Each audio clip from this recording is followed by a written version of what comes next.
जाना तरफ आजकल घर में सब कोई नसेला, बाकी खुश केहू ना बा। बाबूजी पैसा के चिंता में, माई परिवार के फिक्र में, बड़का बेटा जिम्मेदारी में, छोटका अपन भविष्य में। सब अपन अपन दर्द छुपा के जी रहे बा। खाना एक साथ होला, बाकी बात दिल से ना हो।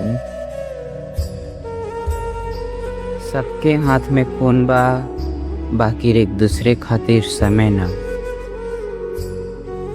घर बड़ा हो गए, बाकी दिल छोट हो गए। सब कोई एक ही छत के नीचे रहेला, बाकी धीरे धीरे सब अकेला हो गए। आजकल घर में आवाज तो बहुत बा, बाकी अपनापन धीरे धीरे खत्म हो जा रहा है।